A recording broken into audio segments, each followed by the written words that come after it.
Guys, कभी कभी आप लोगों के दैनिक जीवन में आप लोगों के साथ बहुत अच्छा होता है। जैसे कि मान लो आपने प्रिपेयर नहीं किया एग्जाम के लिए और आपका एग्जाम कैंसिल हो गया। और कभी कभी आप लोगों के साथ बुरा होता है, जैसे मान लो आपने प्रिपेयर नहीं किया और उसी दिन सरप्राइज टेस्ट हो गया। इसी तरह एल्गोरिदम की जिंदगी में भी उसके साथ ऐसा बहुत कुछ होता है। जैसे कि कभी उसको कुछ ऐसा इनपुट मिल जाता है जिसमें कि वो कहता है कि यार आज तो मजा ही आ गया, मैंने बिग O ऑफ 1 में इसको सॉल्व कर दिया। कभी कभी उसको ऐसा इनपुट मिल जाता है कि वो अपने आप को अपनी ज़िंदगी से परेशान हो जाता है, कहता है यार ये कैसा इनपुट मिल गया, मुझे तो इसके लिए इतना सारा काम करना पड़ रहा है।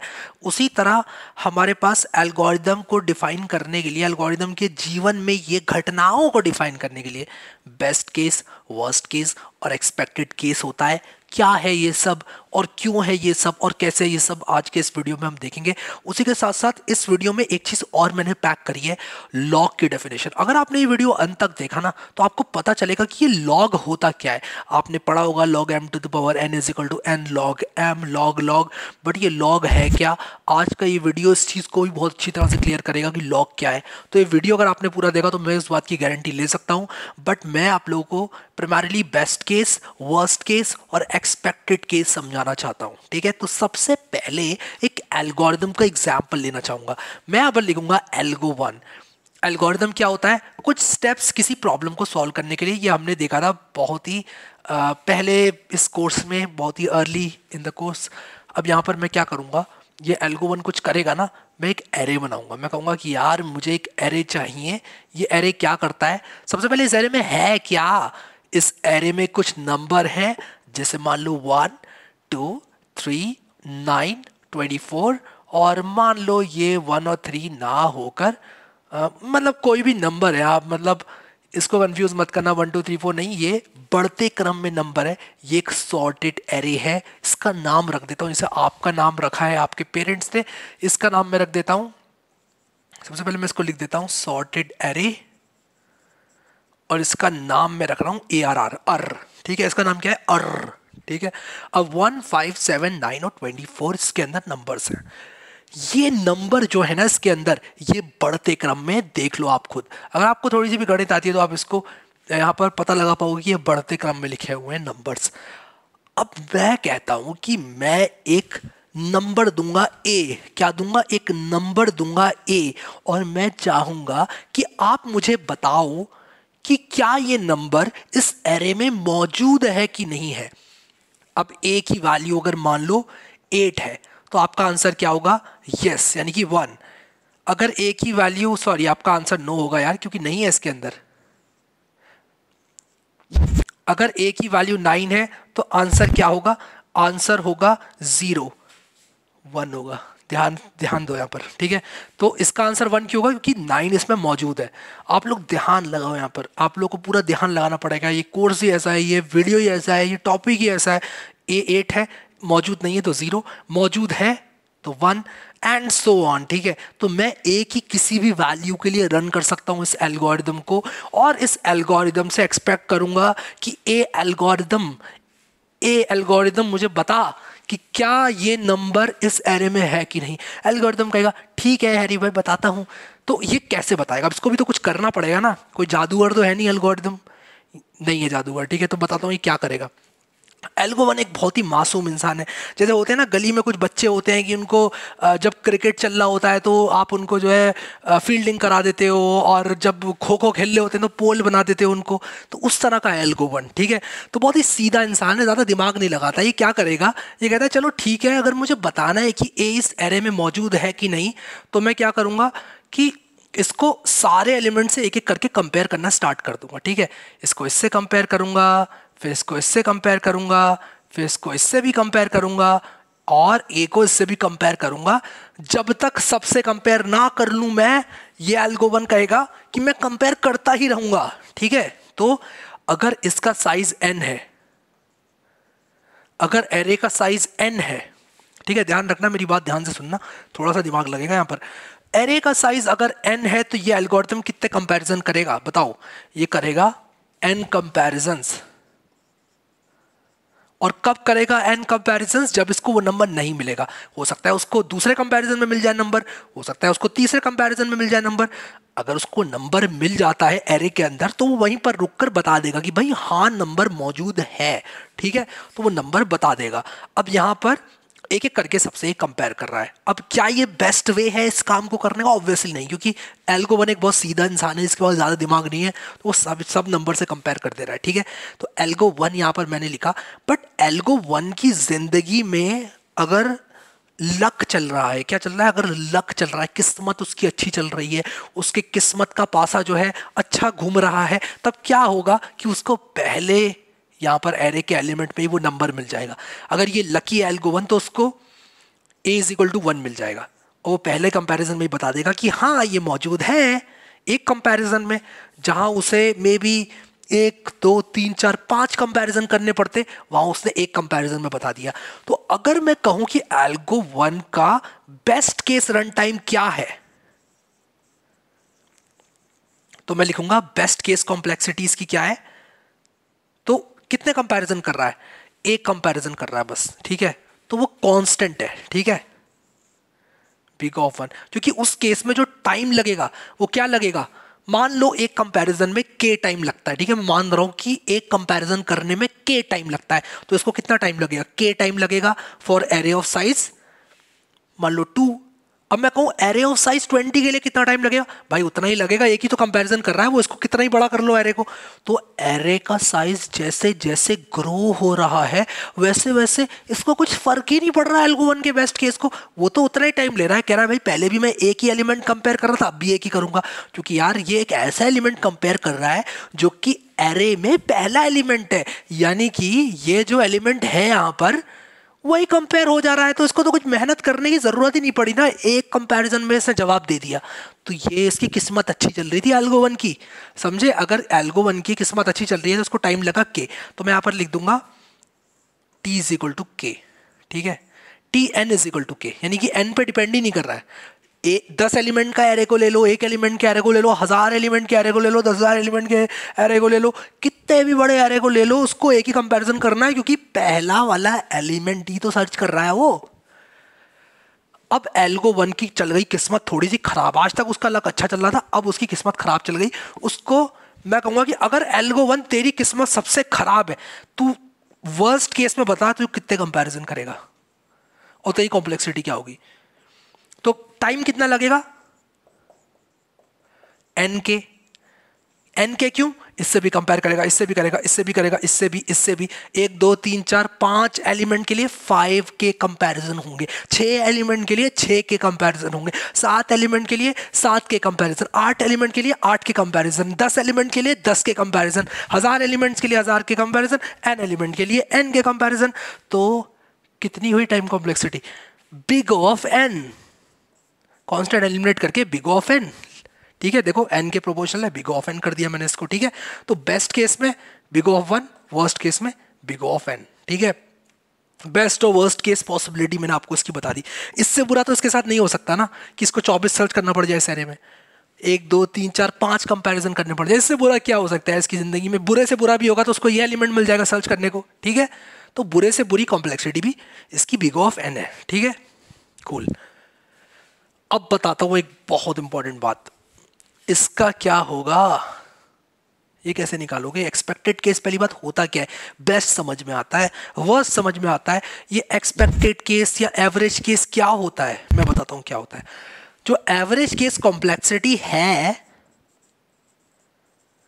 वो बराबर होती है टोटल नंबर ऑफ पॉसिबिलिटीज का रन टाइम का सम, ठीक है। तो यहां पर sum of all possible run times, all possible run times divided by total number of possibilities, ठीक है, possibilities, ठीक है। sum of all possible run times divided by total number of possibilities का बिग ओ, ठीक है, जो भी बिग ओ है इसका। आप कहोगे ये क्या लिख दिया यहाँ पे, क्या है ये, ठीक है, बताता हूँ क्या है। इस केस के लिए कैलकुलेट ही करके बताता हूँ आपको, ठीक है। तो इस केस के लिए अगर मैं कैलकुलेट करूँ तो मैं यहाँ पर आ जाता हूँ, यहाँ स्पेस है मेरे पास 1 5 7 9 24। अब क्या क्या पॉसिबिलिटीज है इस एरे के लिए। पॉसिबिलिटी नंबर 1 कि उसको यहाँ पर जो एलिमेंट था वो सर्च करने मिल गया, तब कितने कंपैरिजन करेगा, तब वो कंपैरिजन करेगा सिर्फ एक। दूसरा केस कि उसको यहाँ पर मिल जाए, ये वाला एलिमेंट सर्च करने को मिल जाए। तीसरा केस ये वाला एलिमेंट सर्च करने को मिल जाए। चौथा केस ये वाला एलिमेंट सर्च करने को मिल जाए। पांचवा केस ये वाला एलिमेंट सर्च करने को मिल जाए। और छठा केस कि एक ऐसा एलिमेंट सर्च करने को मिल जाए जो इसमें था ही नहीं, जो इसमें था ही नहीं, ठीक है। अब देखना, 1 2 3 4 5, 5 साइज के एरे के लिए 6 केस बने, क्योंकि एक वो केस भी बन रहा है जहां पर इसको एक ऐसा एलिमेंट मिल जाए जो कि इसमें है ही नहीं। देखो, एक तो या तो इसको 1, या तो एक ही वैल्यू 1 होगी, 5 होगी, 7 होगी, 9 होगी, 24 होगी, या इनमें से कुछ और होगी। उस केस में भी 1 2 3 4 5 कंपैरिजन करेगा और बोलेगा ये नहीं है इस एरे के अंदर, ठीक है। So total number of possibilities कितनी है मेरे पास, तो मैं यहां पर average case is equal to, मैं यहां से आ रहा हूं ऊपर, ठीक है। डिनोमिनेटर तो मुझे मिल गया, ठीक है। यहाँ पर टाइम लिख देता हूँ टी, सिर्फ टी निकाल रहा हूँ मैं, फिर बिगो बाद में निकालूंगा। n+1, अगर n साइज का एरे है तो n+1 पॉसिबिलिटीज है। n पॉसिबिलिटीज तो ये हो गई कि वो पहला एलिमेंट है, दूसरा एलिमेंट है, तीसरा, चौथा, पांचवा, छठा, n। और एक और पॉसिबिलिटी क्या हो गई कि है ही नहीं उस एरे में एलिमेंट, ठीक है। सो n+1 पॉसिबिलिटीज हो गई। अब देखना, अब ऊपर क्या लिखोगे, sum of all possible run times. अच्छा, अगर यहां पर एलिमेंट है तो उसको कितने कंपैरिजन करने पड़ेंगे, एक कंपैरिजन करना पड़ेगा, तो रन टाइम होगा k। अगर यहां पर एलिमेंट है तो कितने कंपैरिजन करने पड़ेंगे, इसको 2 करने पड़ेंगे कंपैरिजन, रन टाइम होगा 2। यहां पर है तो कितने कंपैरिजन करने पड़ेंगे, 1 2 3 कंपैरिजन करने पड़ेंगे, या 2 के लिख देता हूं, 3 के लिख देता हूं। और यहां पर अगर है तो कितने कंपैरिजन करने पड़ेंगे, इसको n के कंपैरिजन करने पड़ेंगे। और है ही नहीं तो कितने कंपैरिजन करने पड़ेंगे, तब भी n के कंपैरिजन करना पड़ेगा, ठीक है। तो यहां पर क्या होगा देखते जाओ। मैं यहां पर सबसे पहले k कॉमन ले लूंगा, ये हो जाएगा 1 + 2 + 3 प्लस n, इसको मैंने हटा लिया क्योंकि ये एक अलग है, ये अलग है। अलग क्यों है बताता हूं।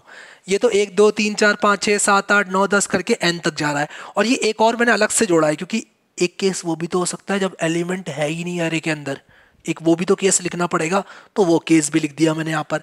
और के कॉमन ले लिया, इन सब में से लिया है कॉमन मैंने के, ठीक है। तो एक बड़ा ब्रैकेट लगाना यहाँ पर जरूरी है, डिवाइडेड बाय n+1, ठीक है, डिवाइडेड बाय n+1। अब देखते जाओ यहाँ पर क्या होगा। यहाँ पर मैं क्या करूंगा, इसको लिख दूंगा इज इक्वल टू के, इनका सम क्या होगा, 1 से लेके n तक क्या सम होता है, 1 से लेके n तक सम होता है n+1/2। अब आपको होगा ये क्या लिख दिया, ये जो सम है ये है n+1/2। मैं यहां पर लिख देता हूं 1 + 2 + 3 plus tick tick tick tick n is equal to n+1/2। इसमें वैल्यू डाल के देख लो चाहो तो, अगर n इज इक्वल टू 1 लिखोगे तो 1 आएगा, n इज इक्वल टू 2 लिखोगे यहाँ पर तो 3 आएगा, यानी कि इन दो का सम 3 हो जाएगा। n इज इक्वल टू 3 लिखोगे तो 6 आएगा, यानी कि इनका सम 6 हो जाएगा। डाल के देख लो, n is equal to 3, n is equal to 3 डालोगे तो 3 × 2 6 बनेगा। तो ये जो फॉर्मूला है ये AP का सम है। किसका सम है, AP का सम। ए क्या होता है, अरिथमेटिक प्रोग्रेशन। अगर आपको नहीं पता ना AP क्या होता है तो आपको आना चाहिए, आप देख लो इंटरनेट पे, कुछ फॉर्मूले ये होते हैं बिगो में बहुत यूज होते हैं, और जब बिगो के क्वेश्चन आते हैं ना तो उस पर AP तो बनती है, GP भी बन जाती है कभी कभी। GP क्या होता है, GP होता है ज्योमेट्रिक प्रोग्रेशन, ठीक है। तो AP और GP is equal two important. तो आप लोग AP और GP को जरूर से देख लेना। अब मैं वापस से आता हूं यहां पर, जिसमें कि मैंने क्या किया है, ये इस तरह से फॉर्मूला बनाया है। अब मैं क्या करूंगा, अच्छा आप एक बात बताओ, जो ये वाला टर्म है मेरा पहला टर्म, ये दो टर्म्स का कॉम्बिनेशन है। एक तो ऐसा टर्म है जिसमें n² है, ठीक है, और एक ऐसा टर्म है जिसमें n है। अब मैं कॉम्प्लेक्सिटी जब निकाल रहा हूं तो इसमें से डोमिनेंट टर्म कौन सा होगा, नॉन डोमिनेंट टर्म कौन सा होगा। ऑब्वियसली जो ऊपर वाला टर्म है, मैं इसको अगर लिखूं पूरे पॉलिनोमियल को, मैं सबसे पहले पूरे पॉलिनोमियल को लिख देता हूं। मैं लिखूंगा n² और मैं यहां पर लिखूंगा +n + 2n divided by 2 n+1, ठीक है, ऐसे लिख दूंगा इसको। अब एक बात बताओ कि ये जो n² + n है यहाँ पर और ये 2n है, तो क्या जो मेरा n² + n है उसके सामने 2n N square plus N बड़ा होगा, डोमिनेंट होगा, बड़ा नहीं डोमिनेंट होगा, या 2n डोमिनेंट होगा। Obviously N square plus N dominant होगा, इसलिए मैं 2n को हटा सकता हूँ। चाहूँ तो मैं n को भी हटा सकता हूँ, लेकिन मैं नहीं हटाऊंगा, आपको पता चलेगा क्यों। तो मैं 2n को हटा दूंगा, ठीक है। मैं एक काम करता हूँ, इसको ऐसे लिखता हूँ, मैं यहाँ पर लिख देता हूँ नॉन डोमिनेंट टर्म है ये। क्योंकि जब n की वैल्यू बहुत बड़ी हो जाएगी ना, तो 2n N square plus N के सामने खड़ा नहीं होगा। एन स्क्वायर प्लस एन हवा में जा रहा होगा और 2n नीचे जा रहा होगा। हमेशा एन स्क्वायर प्लस वन का एन का graph, N square plus N का ग्राफ ऊपर होगा 2n से for sufficiently large value of n, ठीक है। तो अब क्या हुआ, मैंने इसको हटा दिया, इसमें से मैं n कॉमन ले लूंगा, ये हो जाएगा k n n plus one divided by 2n plus one, n plus one से n प्लस वन कटा, ये हो गया k n बाई टू, और ये हो गया बिग O ऑफ n, क्योंकि k बाई टू एक कांस्टेंट है, इसको भी मैं हटा दूंगा क्योंकि ये कांस्टेंट है। तो इसकी एवरेज केस कॉम्प्लेक्सिटी क्या हो गई, बिग O ऑफ n। तो इस तरह से निकलती है एवरेज केस कॉम्प्लेक्सिटी। क्या निकलती है, एवरेज केस कॉम्प्लेक्सिटी। मैंने जैसे निकाल के दिखाई ये भी आप लोगों को। अब एक बात बताता हूं, यहां पर जो एवरेज केस कॉम्प्लेक्सिटी है उसका ये फॉर्मूला है कि भाई सारे possible run times divided by total number of possibilities. क्या ये हमेशा आप लोगों के लिए संभव हो पाएगा कि आप इस तरह से एवरेज केस कॉम्प्लेक्सिटी निकाल सको? नहीं, नहीं हो पाएगा, क्योंकि कभी कभी आप सारे केस यानी कि सारे पॉसिबल रन टाइम एक given finite amount of time में नहीं इन्यूमरेट कर पाओगे। क्योंकि इंटरव्यू में जब आपसे क्वेश्चन पूछा जाएगा इस तरह का, तब आप लोगों के लिए बहुत मुश्किल हो जाएगा यार ये इस तरह से कैलकुलेशन करना। तो इसलिए एवरेज केस टाइम किसी एक यूनिक एल्गोरिदम के लिए जनरली नहीं पूछा जाता है। आपको इस तरह के एल्गोरिदम के लिए पूछा जा सकता है, एक सिंपल एल्गोरिदम कि भाई ये सबको कंपेयर कर रहा है तो एवरेज केस कॉम्प्लेक्सिटी क्या होगी, और वहां पर आप अगर फॉर्मूला भी लिख देते हो ना, ये वाला आप ऐसे करने की कोशिश ही करते हो ना सिर्फ, तो वो इंटरव्यूअर को हवा लग जाती है इस बात की कि भाई बंदे को आता है। तो आप नहीं भी कर पाए ना फाइनली, अगर बिग ऑफ एन तक नहीं भी पहुंच पाए ना, तो उसको पता है कि भाई बंदा कर रहा है, इसके अंदर दिमाग है, इसको पता है कि भाई ये कंप्यूटेशन कॉम्प्लेक्सिटी क्या होती है, ये बंदा हमारे काम आ जाएगा। तो ठीक है, ये वाइब्स आप दे पाओगे इंटरव्यूअर को अगर आप इस तरह से करोगे तो। ठीक है, आई होप कि ये समझ में आ गया आप लोगों को। Best case, worst case, average case. ठीक है, मैंने यहाँ पर आप लोगों के लिए नोट्स के अंदर अपनी पूरी एनर्जी लगा दी है, लिटरली पूरी एनर्जी लगा दी है लिखने में, इसको अच्छे से वहाँ पर डालने में। ज़रूर एक्सेस करना नोट्स, नोट्स ज़रूर एक्सेस करना, नोट्स गोल्ड है, गोल्ड ज़रूर एक्सेस करना। मैं ज़्यादा एम्फेसाइज नहीं कर सकता अब, और एकदम फ्री में मैंने अवेलेबल करा रखे हैं सबके लिए। सब पढ़ें, सबका भला हो, सबका प्लेसमेंट लगेगा। मैं इसको मिटा देता हूँ यहाँ पर इस तरह से। और अगर आप लोग गेट वगैरह की तैयारी कर रहे हैं यार, तो वो भी होगा। ये सब चीज़ें बहुत सिंपल हैं, बस आप लोगों को ये जानना है कि भाई क्यों कर रहे हैं ये सब। ठीक है, तो यहाँ पर मैं ज़रा बोर्ड को क्लियर कर रहा हूँ, और अब मैं यहाँ पर लिखने वाला हूँ एल्गो 2। अब यहाँ पर मैंने जैसे ही 1 लिखा था तो आप समझ ही गए होगे यार कि एक एल्गो 2 भी होगा, क्योंकि 1 लिखा है अगर मैंने, तो इसका मतलब ये तो नहीं है कि सिर्फ एक ही एल्गोरिथम मैं बताने वाला हूँ, वरना मैं एल्गो लिखता। मैंने एल्गो 1 और एल्गो 2 में इसको अलग इसीलिए किया ना। एल्गो 2 क्या है? ठीक है, एल्गो 1 कर रहा था एन कंपैरिजंस। अभी ये देखेंगे ये कितने कंपैरिजन करेगा। ठीक है, और अभी इसको हटा ही देते हैं, हम लोग देखेंगे कितने कंपैरिजन करेगा। अभी मैंने नीचे से मिटा दिया इसको। ओके, तो मेरे हाथ में है पेन, मैं ऊपर देख रहा था, पेन ऊपर तो नहीं है, हाथ में था पेन। ठीक है, सो 1 5 7 9 24 ये एक एरे है, इसमें आपको खोजना है कि गिवन नंबर ए है कि नहीं, और ये है मेरा एल्गो 2। अब यहाँ पर जो एल्गो 2 है ना, वो थोड़ा शातिर इंसान है, एकदम शातिर चतुर इंसान है। वो बीरबल है, चतुर बीरबल। वो कहता है कि भाई मैं फालतू कंपैरिजन नहीं करूंगा। मैं क्यों कंपैरिजन करूं फालतू, मैं कम से कम कंपैरिजन करने की कोशिश करूंगा। ठीक है, तो वो क्या करता है, वो कहता है कि भाई मैं पहला और आखिरी एलिमेंट पहले उठाऊंगा। ध्यान से सुनना, एल्गो 2 क्या है। एल्गो 2 है कि पहले और आखिरी एलिमेंट उठाऊंगा, उससे मैच कराऊंगा। पहले मान लो 7 है, उससे मैच कराऊंगा, और मैच कराने के बाद क्या होगा, मैच कराने के बाद हो सकता है मैच हो जाए पहले और आखिरी एलिमेंट से, हो सकता है ना हो। ठीक है, अगर हो गया तो अच्छी बात है, अब अगर यहीं पर उसको मैच मिल गया, मान लो पहले इससे मैच हो रहा है फिर इससे मैच हो रहा है, तो पहले में मैच मिल गया तो एक कंपैरिजन किया, एक साइज ऑफ 10 एरे के लिए भी और साइज ऑफ 100 एरे के लिए भी, साइज ऑफ 2 एरे के लिए भी, साइज ऑफ 10 एरे के लिए भी और साइज ऑफ 100 एरे के लिए भी। ठीक है, तो सारे एरे के साइज के लिए वो एक कंपैरिजन कर रहा है, तो बेस्ट केस पॉसिबिलिटी इसकी बिग ऑफ 1 हो गई, कौन से टाइम में रन करेगा। वर्स्ट केस की बात करते हैं। ठीक है, बट एल्गो है क्या ये तो सुन लो। पहले पहले इससे कंपेयर कर रहा है फिर इससे कंपेयर कर रहा है, और अगर मिल जाते हैं तो ठीक है, नहीं मिलते हैं, अगर ये नंबर ए उसको नहीं मिलता है इन दोनों नंबर में, तो ये क्या करेगा, इस एरे का मिड पॉइंट ढूंढेगा। अब इस एरे का मिड पॉइंट क्या है, 7 को भी कह सकते हो मिड पॉइंट आप, 7 है इसका मिड पॉइंट। अगर अगर इसमें एक और एलिमेंट होता मान लो 32, तब आप 7 को भी मिड पॉइंट कह सकते, 9 को भी कह सकते। अब अगर सिर्फ 24 तक था तब तो 7 इसका मिड पॉइंट था, क्योंकि 7 के पहले भी 2 एलिमेंट, 7 के बाद भी 2 एलिमेंट। अगर इसमें इवन नंबर ऑफ एलिमेंट्स हैं, तो यहां पर देखो 2 2 4 2 6 एलिमेंट है, तो इसका मिड पॉइंट 7 भी हो सकता है, इसका मिड पॉइंट 9 भी हो सकता है, देख लो आप। तो मैं कोई भी मिड पॉइंट ले सकता हूं। ठीक है, मान लो मैं हमेशा पहला वाला मिड पॉइंट ले रहा हूं। अब मैं क्या करूंगा, ये देखूंगा कि ये नंबर 7 इससे छोटा है या बड़ा है। अब इसके बराबर है तो हो गया काम मेरा खत्म। ठीक है, लेकिन हो सकता है कि मैं 4 ढूंढ रहा होता। ठीक है, अगर मैं 4 ढूंढ रहा होता तब मैं देखता 4 7 से छोटा है या बड़ा, 7 से छोटा है 4, इसलिए मैं अब इस एरे में सर्च करूंगा और इसको भूल जाऊंगा, यानी कि मैंने एरे को आधा कर दिया। मैं वापस से यही करूंगा और इसको आधा करता चला जाऊंगा जब तक मुझे नंबर नहीं मिल जाता। ठीक है, तो मैं क्या कर रहा हूँ, एरे को आधा करता जा रहा हूँ, क्योंकि ये सॉर्टेड एरे है। अब यहाँ पर मैं इसको एक और एग्जांपल से समझाता हूँ, अगर ये क्लियर ना हुआ हो तो। 1 2 3 12 25 और ये नंबर चलते चले जा रहे हैं 50 और 100। तो 1 से लेकर 100 तक की गिनती है यहाँ पर, देख लो 1 से लेकर 100 तक की गिनती लिखी हुई है। 1 से लेके 100 तक लिखने के बाद मैं यहां पर आपसे कहता हूं कि भाई 7 को ढूंढो, इसमें किसको ढूंढो, 7 को ढूंढो। अब 7 को अगर आप ढूंढना चाहते हो तो आप क्या करोगे, पहले पहला और आखिरी एलिमेंट देखोगे कि 7 है क्या, नहीं है। अगर नहीं है तो इसके मिड पॉइंट पर आ जाओगे। 1 से लेके 100 का मिड पॉइंट होगा 50। फिर आप इस पूरे एरे को डिस्कार्ड कर दोगे जो 50 से बड़े एलिमेंट्स थे।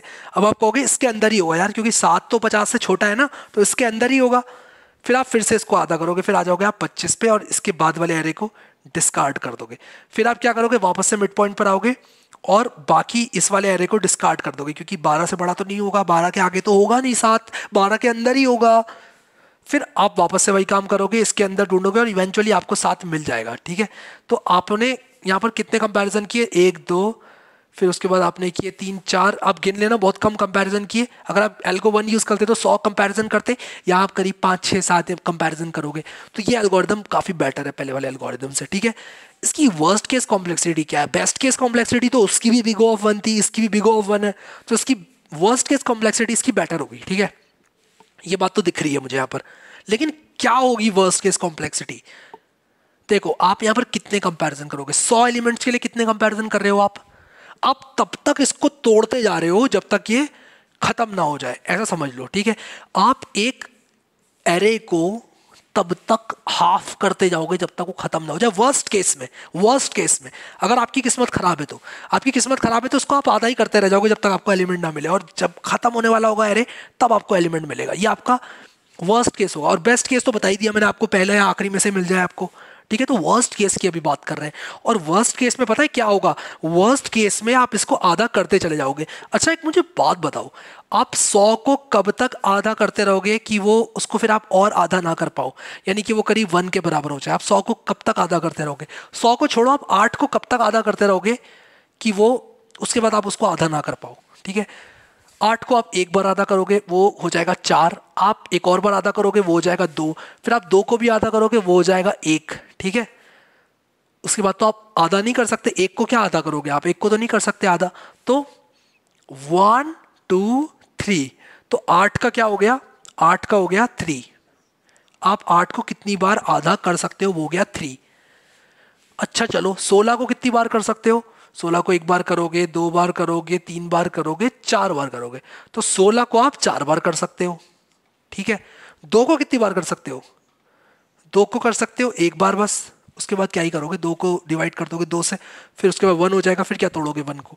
ठीक है, तो ये क्या है, तो 3 8 का क्या है, चलो ये तो मैं समझ गया कि भाई 8 को मैं 3 बार आधा कर सकता हूँ, 3 बार। 16 को 4 बार कर सकता हूँ, 2 को सिर्फ 1 बार कर सकता हूँ। लेकिन ये है क्या, इसका कोई नाम रख देते तो अच्छा होता, क्योंकि आधा कर दूंगा कितनी बार, ये तो थोड़ा अजीब हो गया, तो इसी का नाम रख दिया गया लॉग। ठीक है, इसको ही लॉग कहते हैं। तो लॉग की बहुत अच्छी डेफिनेशन बता दी मैंने आपको, मुझे किसी ने नहीं बताई थी और आपको मोस्ट प्रोबेबली कोई नहीं बताएगा। मैंने आप लोगों को यहाँ पर इस कोर्स में जो डेफिनेशन बताई है, ये आपको बहुत मुश्किल से मिलती, अभी आपको मिल गई है। आप अप्रिशिएट करो अब लॉग की डेफिनेशन को कि लॉग क्या है।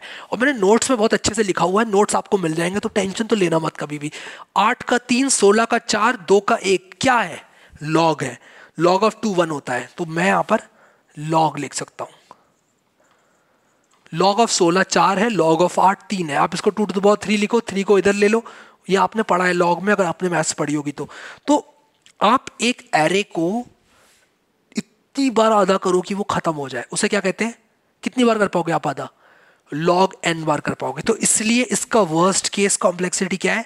Log n। और ये लॉग n को समझाना ना और समझना बहुत मुश्किल हो जाता है, लेकिन मैंने आप लोगों को एग्जाम्पल लेके समझाया। यानी कि अगर आपकी किस्मत बहुत खराब है तो आप इस एरे को आधा करते रहोगे करते रहोगे करते रहोगे। कब तक करते रहोगे? जब तक ये ऑलमोस्ट खत्म ना हो जाए। तो ये इतना बड़ा एरे था, आधा किया इतना बचा, आधा किया इतना बचा, आधा किया इतना बचा, ऐसे करके हो सकता है इधर आ जाऊं मैं। अगर अगर मान लो जो मेरा एरे था, जो मेरा नंबर था वो इधर होता, तो मैं इधर वाले एरे को डिस्कार्ड करूंगा, इधर आऊंगा और ऐसे करके मैं कन्वर्ट कर जाऊंगा नंबर पर। ये एल्गो 2 इस तरह से बाइनरी सर्चिंग करता है। ठीक है, अब यहाँ पर बेस्ट केस मैंने बताया big O of 1, worst case बताया लॉग n। अगर आपने पिछला वीडियो देखा मेरा टाइम कॉम्प्लेक्सिटी वाला, तो उसमें मैंने आप लोगों को, बाय द वे आप प्लेलिस्ट एक्सेस कर लेना, सब लोग बता रहा हूँ, नीचे डिस्क्रिप्शन में लिंक है, प्लेलिस्ट एक्सेस करके बुकमार्क कर लो अभी के अभी। और उसमें मैंने वीडियो में ये बताया था कि जो लॉग n होता है वो बेहतर होता है 1 n से। ठीक है, जो लॉग n है वो n से बेटर होता है। तो बिग O ऑफ n जो है वो बेहतर है big O of n square से। ठीक है, big O of n square से बेहतर है, और इससे भी बेहतर क्या है? log n। ठीक है, और उसके ग्राफ भी दिखाए थे मैंने आपको, तो आप ये नहीं कह सकते कि यार ये कहाँ से आ गया। ठीक है, इसको मिटा देते हैं।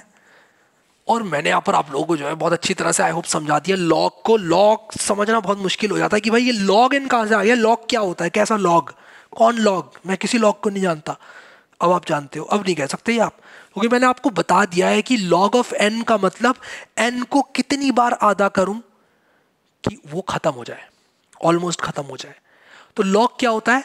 अगर मैं कहूँ log ऑफ 100, तो इसका मतलब ये हो गया कि मैं log को कितनी बार आधा करता रहूं कि वो ऑलमोस्ट 1 के करीब हो जाए, वो है आपका log ऑफ 100। और log ऑफ 100 ऑब्वियसली आपका डेसिमल में आएगा, बट ये चीज आपको फील देने के लिए मैंने लिखी है, फील देने के लिए कि आप ये ना कह सको कि log क्या होता है, मुझे नहीं पता log क्या है। अब आपको पता है log क्या है। 2 को कितनी बार आधा कर सकते हो? एक बार, log 2 1। तो एक बहुत बड़े नंबर को आप आधा करते जाओ करते जाओ, कितनी बार आप आधा करोगे? एक बहुत बड़े नंबर को भी आप बहुत कम बार आधा कर पाओगे। सोचो इस बात को। अगर मैं 100 दे दूं आपको, तो आधा करते ही 50 हो गया, एक बार आधा किया, फिर आधा करके 25 हो गया, 2 बार आधा किया, फिर आधा करके अराउंड 12 हो गया, 3 बार आधा किया, फिर आधा करके अराउंड 6 हो गया, 4 बार आधा किया, फिर आधा करके अराउंड 3 हो गया, 5 बार आधा किया, फिर उसके बाद अराउंड 1 पॉइंट समथिंग हो गया, 6 बार आधा किया। यानी कि इतने बड़े नंबर को मैं सिर्फ 6 बार आधा कर पा रहा हूँ। कहाँ 100 कहाँ 6। इसीलिए log n टाइम को बहुत अच्छा माना जाता है। कंप्यूटर साइंटिस्ट खुश हो जाता है जब log n टाइम देखता है, कहता है कि भाई इनपुट बढ़ रहा है इतनी रफ्तार से, और जो हमारा टाइम है वो सिर्फ log n है, यानी कि उस इनपुट का log है। log तो बहुत कम होता है ना, आप 100 का log निकाल के देखो और 150 का log निकाल के देखो, आप देखो नंबर कितनी तेजी से ग्रो होगा और log कितनी कम तेजी से ग्रो होगा। ये चीज आपको फील करनी है इसकी सहायता से। और log की प्रॉपर्टीज होती हैं जैसे कि log m to the power n is equal to n log m, वो सब आपको आनी चाहिए। टाइम कॉम्प्लेक्सिटी में आपको log n टाइम जब आ रहा है तो पता चल जाएगा, जब भी चीज आधी आधी आधी आधी होती जा रही है तब वो log n टाइम होता है, उसको भी हम देखेंगे। ठीक है, अगर आप किसी चीज को आधा करते जा रहे हो आधा करते जा रहे हो आधा करते जा रहे हो, तो उसका मतलब log n टाइम है। ठीक है, क्या है? log n टाइम है। और कभी कभी आप कुछ केसेस इन्यूमरेट करके भी कितनी बार आप रन कर रहे हो एक फंक्शन को, उसका लॉग लेके निकाल सकते हो। वो मैं आपको प्रॉब्लम सेट में कराऊंगा, उसको ये कंफ्यूज मत होना अभी जो बोला मैंने उससे, वो मैं आपको कराऊंगा प्रॉब्लम सेट में, वो आने वाले वीडियोस में है। ठीक है, लेकिन मैंने आप लोगों के लिए बहुत प्यारे नोट्स बनाए हैं और सब कुछ लिखा हुआ है मैंने बहुत ही सही से। बहुत मेहनत लगी है नोट्स में, सब लोग नोट ज़रूर एक्सेस करना। वीडियो का मुझे नहीं पता, आप नोट ज़रूर एक्सेस करना। वीडियो के अंदर मैंने सब कुछ एक्सप्लेन किया, लेकिन उसको किस तरह से मैंने नोट्स में पुट किया है, that is really very important. Notes सब लोग एक्सेस करना। और मेरा बस यहाँ पर एम यही है कि आप लोग को सब कुछ समझ में आ जाए। अब यहाँ पर एक और कॉन्सेप्ट है हमारा स्पेस कॉम्प्लेक्सिटी का, जो कि मैंने नोट में लिखा हुआ है, और चलते हैं नोट्स में ज़रा उस चीज़ को भी देख लेते हैं। सो गाइस, ये रहे वो नोट्स जो कि मैंने आप लोगों के लिए लिखे हुए हैं। मैं इसको ज़रा खोल लेता हूँ, लेकिन उससे भी पहले एक बहुत इंपॉर्टेंट बात ये कि अगर आप लोगों ने मेरी ये DS एल्गो की प्लेलिस्ट एक्सेस नहीं करी है तो इसको कर लेना, क्योंकि मैं एक एक वीडियो के अंदर बहुत सारी मेहनत करके लगा रहा हूँ, सिर्फ इसलिए कि आप लोग अच्छी तरह से DS एल्गो सीख पाएँ। नोट्स के साथ आप लोगों को मैं दे रहा हूँ ये सब, और मुझे नहीं लगता कि नोट्स और वीडियो दोनों के कॉम्बिनेशन के बाद भी आपको ये समझ में ना आए। ज़रूर एक्सेस करो इस प्लेलिस्ट को, अपने दोस्तों के साथ शेयर करना। मैं चाहता हूँ सब लोग इस प्लेलिस्ट को ज़रूर शेयर करें, और मैं इतना कभी शेयर करने को नहीं बोलता हूँ। आप लोग प्लीज़ इसको शेयर करें, और उसी के साथ साथ यहाँ पर आ जाओ नोट्स में, और देखो मैंने वो जो बात आप लोगों को भी बताई थी थोड़ी देर पहले, वो नोट्स में मैंने लिखी हुई है कि भाई कभी लकी हो जाते हैं लाइफ में, कभी लकी नहीं हो पाते लाइफ में, लेकिन on an average expected case हमको देखने को मिलता है। ये मैंने वो एरे वाला एग्जाम्पल लिया जो कि मैंने आप लोग को बताया था कि भाई दो तरह के एरेज, एक तरह का एरे है, दो तरह के एल्गोरिदम्स हैं जो कि इस एरे पर ऑपरेट कर रहे हैं एक गिवन नंबर को सर्च करने के लिए, ठीक है। और वो गिवन नंबर हम लोग सर्च करने के लिए best case worst case complexity यहाँ पर निकाल रहे थे। हमने देखा एल्गो 1 की best case complexity big of 1 आ रही थी, और worst case complexity big of n आ रही थी। सिमिलरली एल्गो 2 की best case complexity big of 1 आई थी, और worst case complexity big of log n आई थी। मैंने यहाँ पर आप लोगों को बताया है कि log n क्या होता है और किस तरह से log n को आप फील कर सकते हो कि भाई ये log होती क्या चीज़ है। जब हम n² बोलते हैं तो आपको समझ में आता है कि हाँ भाई n को n से मल्टीप्लाई कर दिया n² हो गया, n³ भी आपको समझ में आता है, लेकिन log थोड़ा उतना अच्छे से लोगों को समझ में नहीं आता है, इसलिए मैंने log n को भी आप लोग को समझाया, और मेरे हिसाब से आप लोग को ये चीज़ बहुत अच्छी तरह से आ गई होगी। अब एक बात मैं यहाँ पर आपको बताता हूँ, बेस्ट केस और वर्स्ट केस, इन दोनों में से सबसे ज़्यादा आप लोगों को किस पर फोकस देना चाहिए। देखो किसी भी एल्गोरिदम को, ऑलमोस्ट किसी भी एल्गोरिदम को आप लोग उस पर थोड़ा बहुत लगाकर कुछ जुगाड़ बिग ऑफ 1 में रन करा सकते हो, ठीक है। लेकिन जो वर्स्ट केस होता है ये डिफाइन करता है कि आपका एल्गोरिदम कितना अच्छा है, ठीक है, कि आपका एल्गोरिदम कितना अच्छा है। तो इसीलिए हम लोग वर्स्ट केस पर ज़्यादा फोकस करते हैं, और बेस्ट केस तो हम लोग जो है निकाल ही लेंगे बिग ऑफ 1। तो इसीलिए हम लोग जो हमारा वर्स्ट केस है उस पर ज़्यादा फोकस करते हैं। और मैंने यहाँ पर नोट्स में आप लोगों को यहाँ पर बता रखा है सब कुछ। अब यहाँ पर हम लोग आ जाते हैं नीचे, मैंने यहाँ पर लॉग वॉग सब कुछ समझाया हुआ है। स्पेस कॉम्प्लेक्सिटी की थोड़ी सी बात करते हैं। Space complexity is also equally important, क्योंकि अगर आपका एल्गोरिदम एक ही टाइम में आपकी रैम को फिल कर दे रहा है, यानी कि जो स्पेस है आपके प्रोग्राम की, जो आपके प्रोग्राम स्पेस ले रहा है वो बहुत ज़्यादा ले रहा है किसी भी रीज़न से, तो वो एल्गोरिदम अच्छा नहीं है, ठीक है। तो अब स्पेस कॉम्प्लेक्सिटी की बात करते हैं। क्या है, देखो, time is not the only thing we worry about while analysing algorithms, space is equally important. मैंने यहाँ पर बिल्कुल प्लेन एंड सिंपल इंग्लिश में आप लोगों को समझाई हुई हैं सब बातें। Creating an array of size n, यानी कि जो भी साइज ऑफ इनपुट है आपका, अगर आप साइज n एरे क्रिएट कर रहे हो तो वो बिग ऑफ n स्पेस लेगा। अगर आप साइज 2 क्रिएट कर रहे हो, साइज 3 क्रिएट कर रहे हो, साइज n क्रिएट कर रहे हो, तो आपको पता है कि भाई एक एरे क्रिएट करना जो एल्गोरिदम है वो big of n space complexity है उसकी, ठीक है।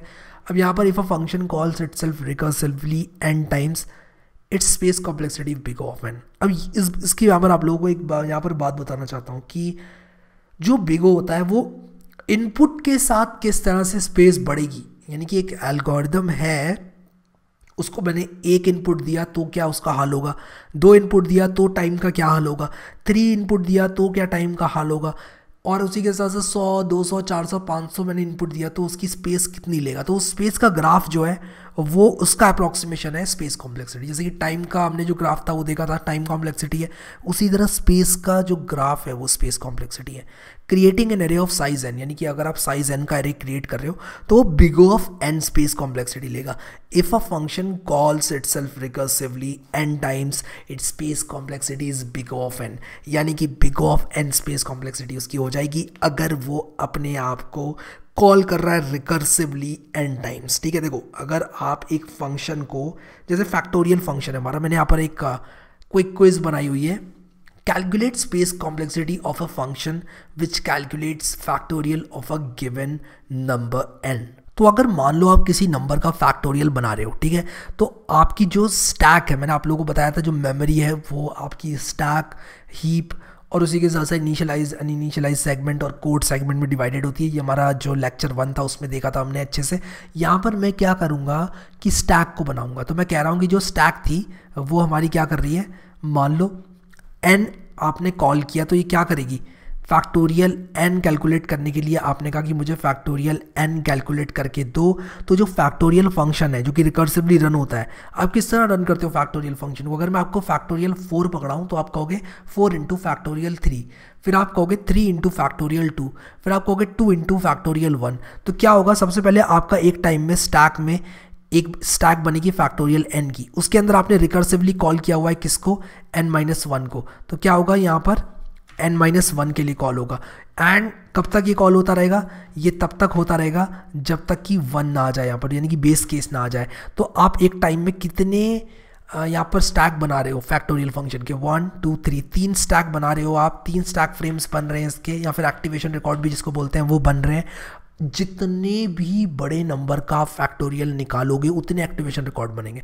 अगर आप यहाँ पर बना रहे हो, मान लो फैक्टोरियल 3 को आप कैलकुलेट कर रहे हो, तो आपके यहाँ पर 3 एक्टिवेशन रिकॉर्ड्स बनेंगे, यानी कि एक टाइम पर at some given time maximum memory जो ले रहा होगा आपका प्रोग्राम वो ले रहा होगा इतनी जितनी आपकी 3 स्टैक फ्रेम में है, अगर आप 3 बार कॉल कर रहे हो फंक्शन को। सिमिलरली अगर आप n बार कॉल कर रहे हो तो आपके n स्टैक फ्रेम्स बनेंगे। इसलिए जो एल्गोरिदम है इसकी स्पेस कॉम्प्लेक्सिटी है big O of n। So I hope आप लोग समझ गए। अब यहाँ पर जो स्पेस कॉम्प्लेक्सिटी है वो इतनी नहीं पूछी जाती है जितनी टाइम कॉम्प्लेक्सिटी पूछी जाती है, but again space complexity is also a thing, आपको ये बात पता होनी चाहिए, ठीक है। Why can't we calculate complexity in seconds. आप सेकेंड्स में क्यों नहीं कैलकुलेट कर सकते कॉम्प्लेक्सिटी को। जब आप यार एक कंप्यूटर में प्रोग्राम रन करके उसका रन टाइम पता कर सकते हो कि कितना टाइम लगेगा इसको, तो आप ऐसा क्यों नहीं कर सकते कि आप लोग सेकेंड्स में बता दो कि भाई 10 सेकेंड, 20 सेकेंड, 25 सेकेंड, इस तरह से आप लोग भी तो कर सकते हो। सो यहाँ पर मैं क्या करूँगा कि not everyone's computer is equally powerful. आपको ये आर्ग्यूमेंट दूंगा। क्यों दूंगा ये आर्ग्यूमेंट, देखो भाई, मान लो एक एल्गोरिथम मैं अपने कंप्यूटर में चला रहा हूँ जिसमें मान लो आपका एक i7 का i9 का प्रोसेसर लगा हुआ है, उसमें 32 GB रैम लगी हुई है और उसी के साथ साथ मैंने उसमें अच्छा सा ग्राफिक कार्ड लगा रखा है, सब कुछ एकदम टनाटन लगा रखा है, और आप अपने रेस्पबेरी पाई में चला रहे हो उस प्रोग्राम को। तो ऑब्वियसली आपका रेस्पबेरी पाई जो है, जो कि लिमिटेड मेमोरी में और लिमिटेड प्रोसेसर में, हालांकि वो भी बहुत खतरनाक एक चीज़ है और मैंने रेस्पबेरी पाई पे एक वीडियो बनाया भी है, कभी देखना जाके। बट रेस्पबेरी पाई के अंदर इतनी शक्ति नहीं है जितनी शक्ति आपकी जो पावरफुल वाला कंप्यूटर है उसमें है। तो ऑब्वियसली वो आउट परफॉर्म करेगा कंप्यूटर आपका रेस्पबेरी पाई को। लेकिन मैं एल्गोरिदम को कौन से डिवाइस में चलता है ऐसे नहीं मापना चाहता, मैं एल्गोरिदम को इस हिसाब से मापना चाहता हूँ कि उसको कितना बड़ा इनपुट पकड़ाया जाए तो उसका क्या हाल होता है। तो इसीलिए मैं क्या करता हूँ, टाइम कॉम्प्लेक्सिटी में उसको रिप्रेजेंट करता हूँ, क्योंकि अलग अलग कंप्यूटर में अलग अलग टाइम होगा। तो मैं ये तो बोल नहीं सकता कि एल्गोरिदम 10 सेकंड में कंप्यूटेशन करता है, क्योंकि कहाँ कंप्यूटेशन करता है 10 सेकंड में, ये आपका दूसरा सवाल होगा।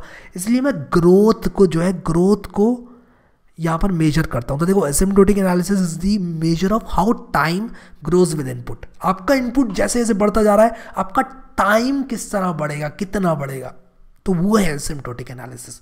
तो एक क्वेश्चन आया था एक्चुअली, इसको मैंने आंसर किया है और मैंने इसको नोट्स में डालना अच्छा समझा, इसलिए मैंने इसको नोट्स में डाला कि भाई सेकंड्स में क्यों नहीं कर सकते। ये अच्छा सवाल है, आपसे इंटरव्यू में पूछा जा सकता है और ये लोगों से पूछा गया है इंटरव्यूज़ में कि भाई आप कंप्यूटेशन कॉम्प्लेक्सिटी को big O of n, big O of n square, big O of log n, big O of n log n ऐसे क्यों करते हो जब आप सेकेंड्स में निकाल सकते हो कि भाई ये इतने सेकंड में रन करते हैं। तो उसका जवाब ये है कि अगर सेकेंड्स में रन कर रहा है तो वो आपके कंप्यूटर में उतने सेकंड में रन कर रहा है, किसी और के कंप्यूटर में उसका कुछ और हाल होगा। तो हम मेजर करते हैं कि टाइम कैसे ग्रो कर रहा है इनपुट के साथ, इसीलिए हम यहाँ पर कंप्यूटेशन कॉम्प्लेक्सिटी को कैलकुलेट करते हैं, ठीक है। तो ये नोट्स ज़रूर एक्सेस करना यार, डिस्क्रिप्शन में लिंक है।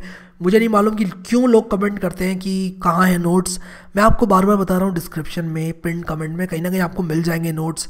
उसी के साथ साथ ये प्लेलिस्ट एक्सेस करोगे तो आपका और भला हो जाएगा, क्योंकि मैंने स्टेप बाय स्टेप बनाए हुए वीडियोस और टॉपिक वाइज सब कुछ मैं अभी आगे इसमें ऐड करूँगा। तो हो सकता है कि आप जब इस प्लेलिस्ट को एक्सेस करो तो उसमें बहुत सारे आपको वीडियोस मिले।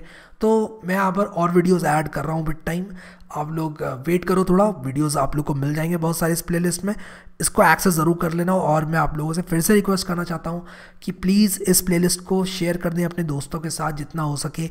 आप अगर शेयर करोगे तो मुझे मदद मिलेगी, मैं आप लोगों के लिए इस तरह के नोट्स, आप लोगों की तैयारी अच्छे से करवा पाऊँगा। मैं अपना काम यहाँ पर बहुत अच्छी तरह से करने की कोशिश कर रहा हूँ, बेस्ट नोट्स आप लोग को बना के दे रहा हूँ। मैं बस ये कहना चाहता हूँ आपसे कि प्लीज़ इस वीडियो को लाइक और शेयर ज़रूर कर देना। Thank you so much guys for watching this video and I will see you next time.